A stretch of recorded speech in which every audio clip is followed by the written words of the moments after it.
इस सरकार को अपने कार्यकर्ताओं पर विश्वास नहीं है, इसीलिए वो चुनाव को भी टाल रहे थे कि कहीं मेरे कार्यकर्ता चुनाव लड़ेंगे तो हार जाएंगे। अगर विश्वास था तो 2 साल पहले ही चुनाव करा दिए रहते, क्यों नहीं कराया उन्होंने? तो उनकी मंशा साफ नहीं है, उनकी मंशा तो भारतीय जनता पार्टी के कार्यकर्ता से तो डरे हुए हैं ही, वो तो सच्चाई है, क्योंकि यहाँ भारतीय जनता पार्टी का जनाधार बहुत मजबूती से है, लेकिन उनको अपने भी कार्यकर्ताओं पर विश्वास नहीं है, ये भी एक सच्चाई है। लगभग पार्षदों ने एक व्हाट्सएप ग्रुप बना करके रखा हुआ है, जिसके माध्यम से भी समस्याएं उनके पास आते रहती है और उनके कार्यकर्ता जगह जगह घूमते रहते हैं, जिसके कारण लगभग समस्याएं का निदान होते रहता है। लेकिन आज की जो स्थिति परिस्थिति है, आप देख लीजिए, कहीं गैस के नाम पे खोद दिया जा रहा है, कहीं पानी के नाम पे खोद दिया जा रहा है, कहीं विकास के नाम पे खोद दिया जा रहा है। क्या उसका रिपेयर हो रहा है? वो रिपेयर हो रहा है? निगम के अधिकारियों के द्वारा स्ट्रिक्टली कहा जाता है कि भाई जो पुराने पार्षद है उनकी बातें नहीं सुननी है। जो बिल्कुल, ये तो मैं एकदम स्पष्ट बोलती हूँ, एकदम स्पष्ट कहा जाता है कि पार्षदों की बातें नहीं सुननी है, हम लोग को अपने हिसाब से कार्य करना है। और आप इतने 2 साल के कार्यकाल में देखा होगा, सरकार क्या है ना, जबरदस्ती सबको परेशान करना चाहती है। कुल मिला के ऐसे समझिए, जो अफसर या जो अधिकारी पदाधिकारी उन्होंने इस चुनाव में जिन लोगों को लगाया है, उनकी परेशानी कितनी बढ़ गई है, क्या इसका अंदाजा भी है उनको? जरा समझना चाहिए कि पहले ईवीएम से होता था तो नतीजे बहुत तुरंत आ जाते थे, एक बटन दाबा अपना नतीजा आ गया। अब क्या है कि 3 दिन 4 दिन 5 दिन काउंटिंग चलेगा, और उस बीच में जो मान लीजिए एक वार्ड का अगर काउंट कर रहा है तो क्या वो वहां से उठ पाएगा? क्या नहीं उठ पाएगा। उसको 24 घंटा लगेगा कि 36 घंटा लगेगा, ये कहाँ नहीं जा सकता है। झारखंड की आवाज यूट्यूब न्यूज चैनल को सब्सक्राइब जरूर करें, लाइक, कमेंट और शेयर करना ना भूलें। जुड़े रहिए हमारे साथ, क्योंकि हम हैं आपकी आवाज। नगर निकाय चुनाव की बिगुल जो है वो फूंक दी गई है। आपको बता दें कि 27 जनवरी को घोषणा कर दी गई है कि 23 फरवरी को नगर निकाय चुनाव होना है। ऐसे में 27 फरवरी को रिजल्ट भी आना है। हमारे साथ खास बातचीत के लिए रोशनी खलखोजी मौजूद है, जो कि प्रबल दावेदार है मेयर पद की और पार्षद पद की। सीधा इनसे जुड़ने की कोशिश करेंगे। सबसे पहले तो हमारे चैनल में बहुत बहुत स्वागत है आपका। धन्यवाद जी। सबसे पहला मेरा यही सवाल रहेगा कि 34 महीने, लगभग 34 महीने अफसरों के हवाले रही है रांची, और अब जैसा कि नगर निकाय चुनाव होना है, इसके बाद क्या तस्वीर बदल सकती है रांची की? जो अभी हालत है, क्या कुछ बदल सकती है? बिल्कुल। माननीय उच्च न्यायालय को मैं पहले तो तहे दिल से धन्यवाद देती हूँ कि उनका कड़ा रुख के कारण आज ये सरकार अपने घुटने पे आई है, और जनता को उसकी जो मूलभूत सुविधा है या फिर जो अधिकार है, चुनाव का अधिकार, मतदान करने का अधिकार, वो देने के लिए मानी है। और माननीय उच्च न्यायालय के कारण आज चुनाव संभव हो पा रहा है। तो सबसे पहले तो माननीय उच्च न्यायालय को मैं धन्यवाद देना चाहती हूँ। दूसरी बात, आपने कहा कि क्या चुनाव होने के बाद विकास होगा, तो निश्चित ही, चूँकि बहुत सारे विकास के कार्य सिर्फ इसलिए रुक गए थे क्योंकि नगर निकाय चुनाव नहीं हो रहा था, बहुत सारे फंड आपके रुके पड़े थे। तो आने वाले दिनों में जब निकाय चुनाव हो जाएगा तो फंड का आवंटन हो जाएगा, और जो स्थानीय प्रतिनिधि होता है छोटे छोटे जगहों पर, एक वार्ड के लिए पार्षद होता है, किसी भी क्षेत्र के लिए मेयर होता है, डिप्टी मेयर होता है, तो वो लोग अपने अपने क्षेत्र में कार्य करते रहते हैं। उनके जनता की जो दुख सुख की बातें होती है वो उन्हें पता होती है। तो आपको जो समस्या है जनता से छन करके आती है कि कहीं पर रोड टूटा हुआ है, नाली टूटा हुआ है, या फिर पानी की आवश्यकता है, बिजली खराब है, या फिर और भी बहुत सारी व्यवस्थाएं होती है, सामुदायिक भवन चाहिए, या फिर महिला सशक्तिकरण की ओर में ध्यान देते हुए महिलाओं को जोड़ने का कार्य करना है, या फिर निगम क्षेत्र में और भी बहुत सारे कार्य होते हैं। तो जनता से जुड़ी हुई मूलभूत जितनी भी सुविधाएं हैं उसका ख्याल अगर कोई रख सकता है तो वो स्थानीय प्रतिनिधि होते हैं, छोटे जनप्रतिनिधि होते हैं। उस कड़ी में जब चुनाव हो जाएगा और प्रतिनिधि जब मिल जाएंगे तो निश्चित ही सिर्फ किसी वार्ड का विकास नहीं होगा, बल्कि पूरे निकाय क्षेत्र का विकास होगा, वो झारखंड का विकास होगा, निकाय क्षेत्र का विकास होगा, वो दिखेगा आपको धरातल पर। जिस तरह से चुनाव, नगर निकाय चुनाव नहीं हो रहे थे और अफसरों के हवाले थी रांची, ऐसे में आपने भी हाईकोर्ट में अर्जी डाली थी, आप लगातार नगर निकाय चुनाव होने को लेकर लड़ती रहीं, इसमें क्या कुछ कहना चाहेंगे आप? देखिए, वो एक बहुत भारी समय था भैया, क्योंकि एक जनता के लिए जब हम लोगों के पास ये बातें आई और हमने देखा कि जनता कैसे अपनी मूलभूत सुविधाओं के लिए संघर्ष कर रहा है, हम लोगों ने पिटीशन डालने से पहले ही हम लोग जो सीएम साहब है हेमंत सोरेन जी, उनसे मिल करके ये हम लोगों ने 1 महीना पहले ही उनसे रिक्वेस्ट भी किया था। क्योंकि अब पहले ही धनबाद और देवघर का कार्यकाल ख़त्म हो गया है सर, तो अब रांची नगर निकाय और सहित बाकी जगह पर भी पार्षदों का कार्यकाल ख़त्म हो रहा है। तो या तो आप चुनाव करा दीजिए या फिर उसी को एक्सटेंड कर दीजिए, ताकि जनता को जो मूलभूत सुविधाएं मिलनी है वो मिलते रहे और जनता अपनी सुविधाओं से वंचित ना हो। लेकिन जब उस पर कोई पहल नहीं हुई, तब हम लोगों के मन में विचार आया कि अब हम लोगों को माननीय उच्च न्यायालय का दरवाज़ा खटखटाना ही पड़ेगा। और वैसे ही स्थिति में मेरे साथी पार्षदों ने भी मुझे सहयोग करते हुए हम लोग गए और रीट फाइल किया। वो बहुत ही भारी समय इसलिए था क्योंकि उस बीच में जनता से जुड़ी बहुत सारी समस्याएं हम लोग के पास आती थी और हम लोग इतने कमज़ोर महसूस कर रहे थे कि उसका समाधान करने में कहीं ना कहीं अपने आप को बेबस महसूस कर रहे थे और कर नहीं पा रहे थे। क्योंकि जिस तरह से अफसरशाही हावी थी यहाँ, तो किसी भी जो पहले से निवर्तमान हो गए थे वैसे लोगों की बातें सुना कौन करता था, जानता कौन था। हाँ ठीक है, जो थोड़े मजबूत पार्षद है या फिर थोड़ी अपनी बातें रख पाते हैं, तो वैसे जगह में कार्य चल रहा था, लेकिन बाकी जगहों में ये कार्य एकदम स्थिर हो गया था। लेकिन मैं धन्यवाद देना चाहती हूँ भारतीय जनता पार्टी को कि उनके स्थानीय विधायक और सांसदों ने बहुत सहयोग किया इसमें। जब 2 साल का कार्यकाल में जब नगर निकाय चुनाव नहीं हुआ, मैं राजधानी की बातें कर रही हूँ, बाकियों की बातें मैं अभी किनारे रख कर की बातें कर रही हूँ, कि नहीं हुई थी, तब ये भारतीय जनता पार्टी के स्थानीय विधायक और सांसदों के कारण ही ये जो नरकीय स्थिति थी राजधानी में, उसमें सुधार था कि जो छोटी मोटी समस्या थी उसका समाधान वो लोग कर देते थे। जो भी बातें होती थी जनता के पास, हमारे पास आती थी, हम लोग उनके पास रखते थे और उसका वो निदान करते थे।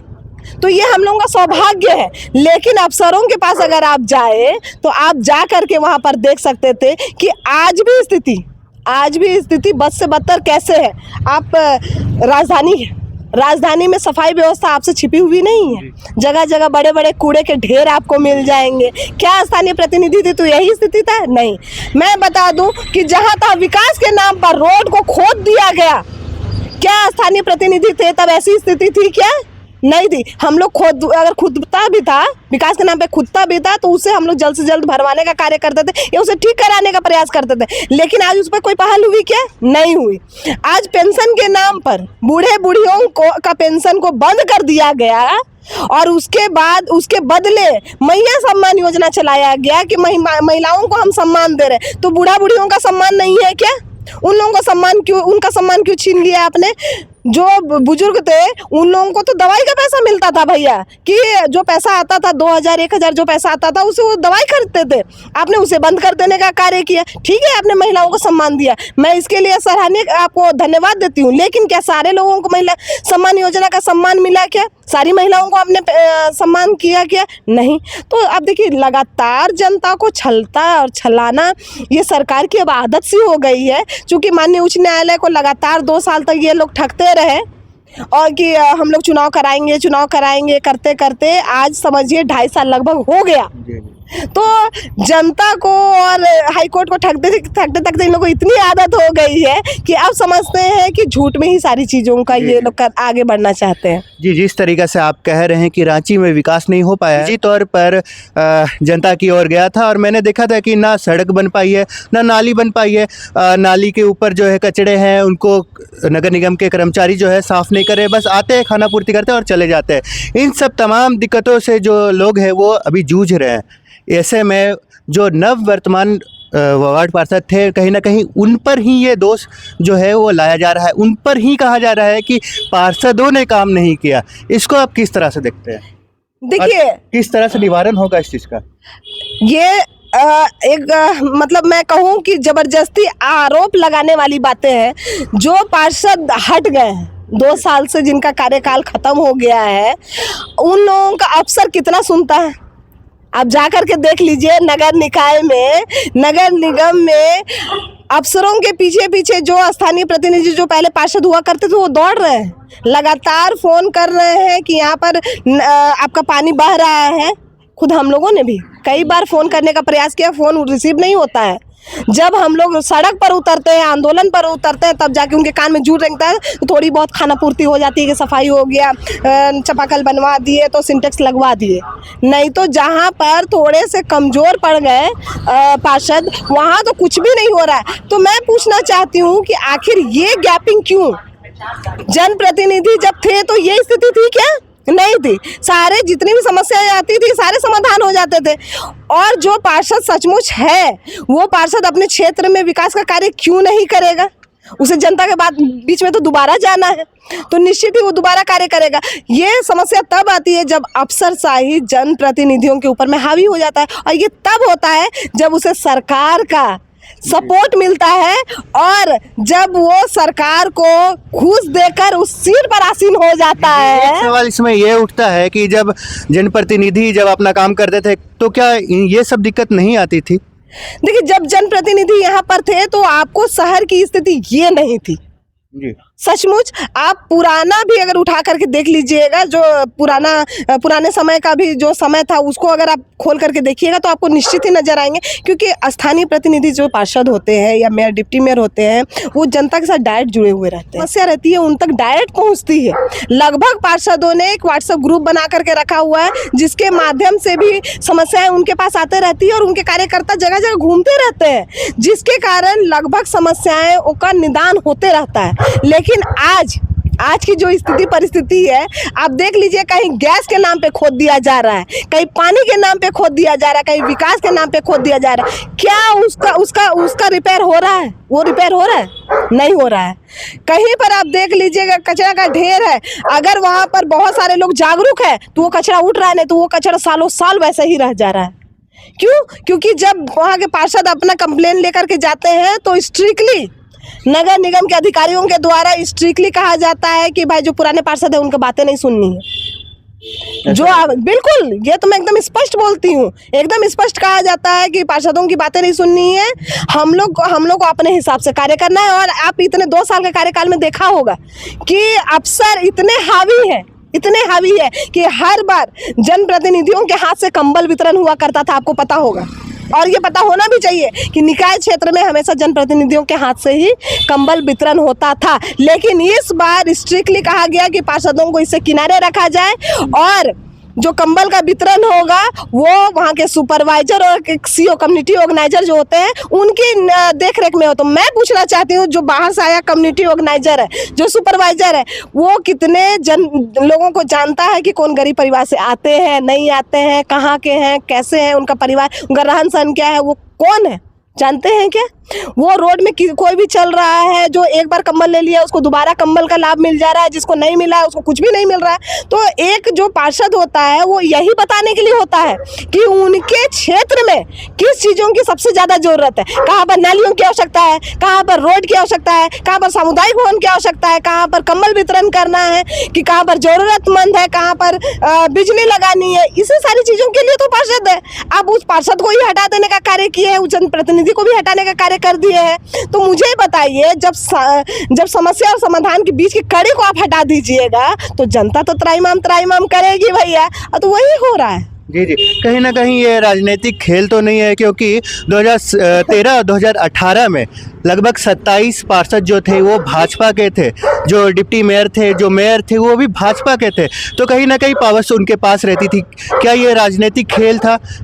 ये इसको लेकर जो निकाय चुनाव नहीं करवाया जा रहा था, क्या कहेंगे आप? देखिए, ये जो सरकार है वो अपना स्तर जानते हैं कि हमारी मजबूती कहाँ है।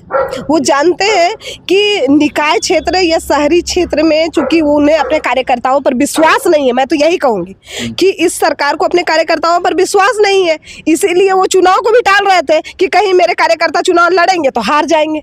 अगर विश्वास था तो 2 साल पहले ही चुनाव करा दिए रहते, क्यों नहीं कराया उन्होंने? तो उनकी मंशा साफ नहीं है। उनकी मंशा तो भारतीय जनता पार्टी के कार्यकर्ता से तो डरे हुए हैं ही, वो तो सच्चाई है, क्योंकि यहाँ भारतीय जनता पार्टी का जनाधार बहुत मजबूती से है, लेकिन उनको अपने भी कार्यकर्ताओं पर विश्वास नहीं है, ये भी एक सच्चाई है। जी। जिस तरह से अभी चुनाव की बात करें तो चुनाव जो है अब बैलेट पेपर से होना है, ईवीएम से नहीं होना है। तो इसको किस तरह से देखते हैं, क्योंकि अब लोगों को ईवीएम की आदत हो चुकी है?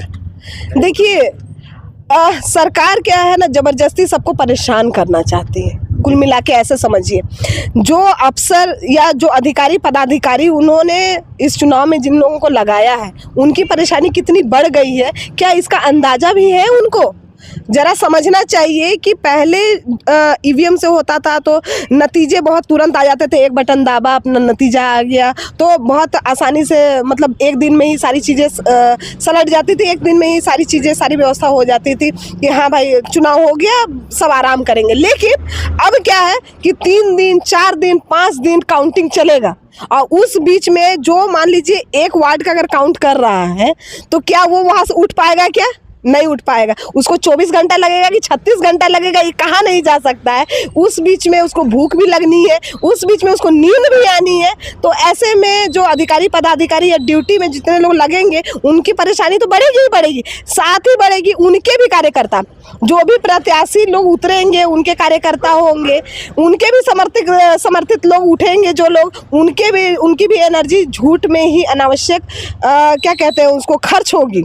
जी। क्योंकि आप समझिए कि 3 दिन 4 दिन जो वहाँ काउंटिंग होगा, सारे लोग वहाँ पर स्टे करेंगे, वहाँ रुकेंगे, तो उतनी वहाँ पर वहीं पर खाना खाएंगे, वहीं पर सोएंगे, तो कितनी परेशानी बढ़ जाती है। इसके अलावा ये समझिए कि कितनी ही असुविधा होगी ऐसे क्षेत्रों में जहाँ ग्रामीण है, मतलब शहर के बीच में भी छोटे छोटे गाँव है जहाँ पर बूढ़े बुजुर्ग रहते हैं, उनकी आँखें, उनको भी आदत हो गया बटन का, तो उसमें लाइट जलते रहता है, तो जिसके कारण ना वो दिखता है उनको कि हाँ ये कौन सा सिंबल है, हमको किस पर चुनाव चिन्ह में हमको बटन दाबना है। लेकिन अब जब बैलेट पेपर पर चुनाव हो रहा है, आदतें जिसकी छूट गई हैं, ठीक है हमने बैलेट पेपर माने कि उनको मतलब पहले किया करते थे, लेकिन आज क्या उनको सही में स्पष्ट रूप से दिखाई देगा?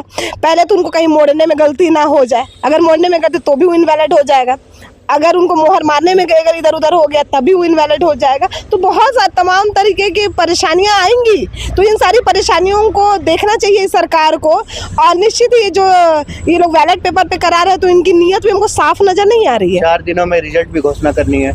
देखिए रिजल्ट तो तब 4 दिनों में घोषणा कर पाएंगे जब इनकी काउंटिंग सही से और सही तरीके से ये लोग जल्दी जल्दी कर पाए। यही तो मैं कह रही हूँ कि अगर मशीन से होता था तो आप निश्चित समय दे देते थे कि 1 दिन में हो जाएगा। क्या 4 दिन में सचमुच गिनती आप कर लीजिएगा, इस बात की आपकी गारंटी है? क्योंकि काउंटिंग तो एक एक करके गिनना है, आपको एक एक पेपर गिनना है, कितना समय लगेगा ये भी देखने वाली बातें हैं। जी जी, जिस तरीक़ा से बात करें रांची की और राजनीतिक की, तो भाजपा जो है उसका वोटर्स जो है लगभग रांची भर में है, और अभी भाजपा के बहुत अच्छे प्रत्याशी हैं, आपको मेयर और पार्षद पद के लिए चुना जा सकता है। आप इसको किस तरह से देखती है? देखिए अभी तक तो रोशनी खलको सिर्फ रोशनी खलको है ना, ना ही अभी मैं मेयर के लिए बोल रही हूँ, ना ही मैं पार्षद के लिए कह रही हूँ। सिर्फ मैं ये कह रही हूँ कि रोशनी खलको आज रोशनी खलको है। अगर संगठन ने मेरे ऊपर खूबी देखेगी और संगठन को लगेगा कि हाँ रोशनी खलको में सचमुच है काबिलियत या फिर वो उपयुक्त व्यक्ति है, तो निश्चित ही रोशनी खलको के नाम के आगे प्रत्याशी शब्द आ जाएगा। जी जी, मेरा आखिरी सवाल यही होगा रोशनी जी आपसे कि अभी जैसा कि जनता को जितनी भी परेशानियों से जूझना पड़ रहा है, नर्क से बदतर हालत में वो रह रहे हैं, अगर आप मेयर बनती है या फिर पार्षद बनती हैं तो इसका निवारण किस तरह से करेंगी, हमारी जनता जानना चाहती है। देखिए ये जो विकास का जो खाका होता है उसे पहले से तैयार करना होता है। मैं बता दूं कि जब तक हम लोग पार्षद रहे तो हम लोगों ने इसकी तैयारी बहुत बेहद तरीके से करके रखा हुआ था, और आज भी पूरे राजधानी को कैसे सजाना है संवारना है उसके लिए हम लोगों ने जो तैयारी करके रखी है वो एक सीडी में आपको हम लोगों ने सजा करके उसे रख दिया है। और चुनाव जैसे ही हो जाता है तो उसका जो विकास का कार्य है वो आपको रांची राजधानी में दिखेगा। वो इसलिए मैं अभी नहीं कह पा रही हूँ क्योंकि अभी उसमें कुछ कार्य अधूरे हैं जिसको पूरा करना अभी बाकी है, लेकिन निश्चित ही चुनाव के बाद वो आपको निगम परिषद में आपको स्पष्ट दिखाई देगा कि रांची राजधानी की स्थिति, दशा और दिशा दोनों बदलेगी। इसके लिए हम लोगों ने पहले से खाका रेडी करके रखा हुआ है। जी जी, इस तरह से आप सुन सकते हैं और देख सकते हैं हमारे साथ रोशनी खलको जी मौजूद है, जो कि मेयर और पार्षद की प्रत्याशी हैं, जो कि भाजपा की हैं, और इनका कहना यही है कि अब जनप्रतिनिधि जो है वो रांची का विकास करेंगे। हालांकि अभी चुनाव होने वाला है और वार्ड पार्षद और मेयर जो है अपनी अपनी तैयारियों में लग चुके हैं। और तैयारियां बस वार्ड पार्षद और मेयर की नहीं है, इससे ज़्यादा आपकी भी है। जनता का ये चुनाव है वार्ड पार्षद और मेयर से ज़्यादा कि जनता किसको चुनती है। जनता जो है उन्हीं को चुनेगी जो उनके प्रतिनिधि होंगे, जो उनके लिए काम करेंगे। ऐसे में अभी के लिए इतना ही। बने रहे हमारे साथ। मेरा नाम है शिवम कुमार और आप देख रहे हैं झारखंड की आवाज़ आपके साथ।